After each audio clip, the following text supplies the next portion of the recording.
तो कैसे बदलना है?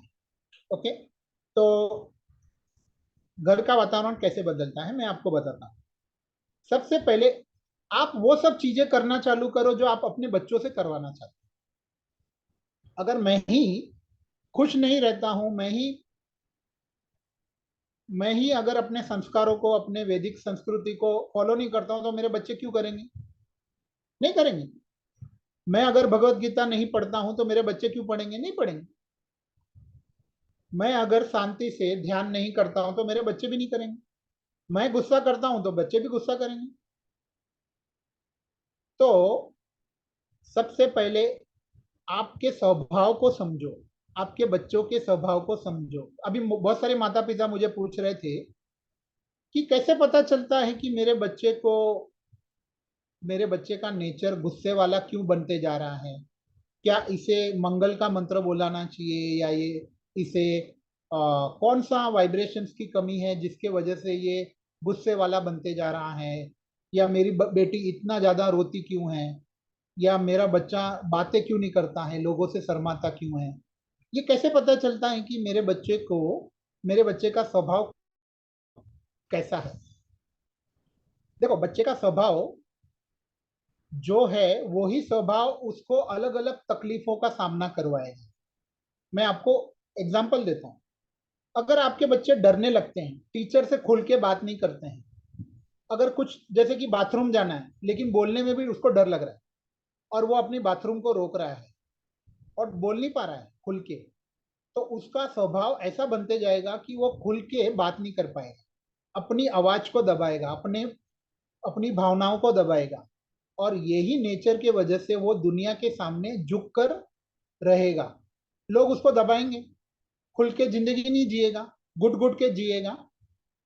ससुराल में जाएगा, लड़की है ससुराल में जाएगी, कुछ बोल नहीं पाएगी, और दब दब के जिएगी, घुट घुट के जिएगी, तकलीफों में जिएगी, और उसको kidney related problem, uterus related problems, ये सब प्रॉब्लम्स होंगे। कुछ कर नहीं सकते, क्योंकि स्वभाव से ही सामने वालों का कर्म कौन सा है, कौन सी तकलीफें उसको भुगतनी है, वो पता चल सकता है। तो जिसका जिसका स्वभाव बहुत चंचल है, जो एक चीज पे फोकस नहीं करता है, और उसको एक कभी इसमें इंटरेस्ट आता है, कभी उसमें इंटरेस्ट आता है, कभी उसमें इंटरेस्ट आता है, ये अलग स्वभाव है। ये स्वभाव के वजह से सामने वाला कोई एक बिजनेस नहीं कर पाएगा, कोई एक जो नौकरी नहीं कर पाएगा, वो बार बार काम बदलते रहेगा, और उसको फाइनेंशियल प्रॉब्लम्स होंगी, पैसों के रिलेटेड प्रॉब्लम्स होंगे, क्योंकि कर्मों के हिसाब से। देखो, शास्त्र ये कहते हैं जो कर्म आपको भुगतने हैं उसका डायरेक्ट कनेक्शन आपके स्वभाव के साथ। अभी फॉर एग्जाम्पल मैं आपको एग्जाम्पल देता हूँ। अभी दुर्योधन, दुर्योधन बचपन से ऐसा नहीं था।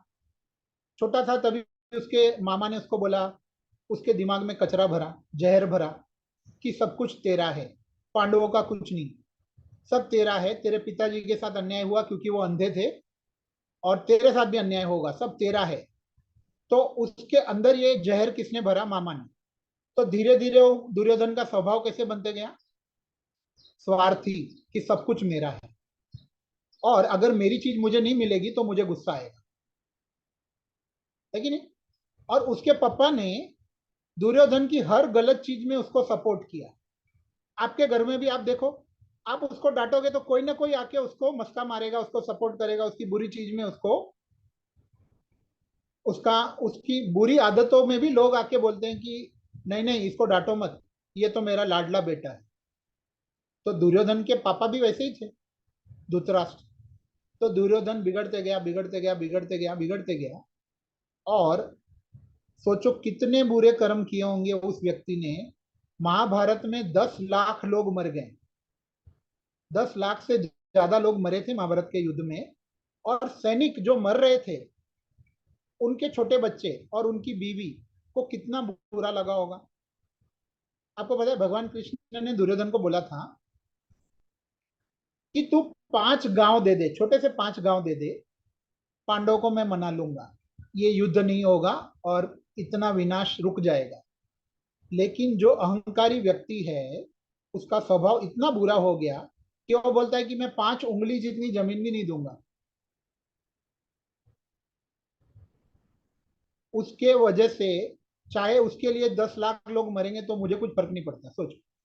तो वो निर्दोष सैनिक जो युद्ध में लड़ रहे हैं दुर्योधन की तरफ से या पांडवों की तरफ से, उनकी क्या गलती? इसको 5 गांव नहीं देने हैं, उसके चक्कर में तुमने कितने मासूम लोगों को मरवा दिया। कितने बुरे कर्म किए आप मुझे बताओ। और उसका स्वभाव ऐसा किसने बनाया? उसके मामा ने, उसके पिताजी ने, और बाकी जो चमचे लोग थे उनके, उसने। तो माता पिता अगर अपने बच्चों के बुरे स्वभाव को प्रोटेक्ट करते हैं और उसको सुधारते नहीं है, तो सबसे बुरा कर्म माँ बाप को भुगतना पड़ता है। आप मुझे बताओ, दुर्योधन मर गया, उसके सारे भाई मर गए, 100 बच्चे मर गए, धृतराष्ट्र को कैसा लगा होगा? गांधारी को कैसा लगा होगा, आप सोचो।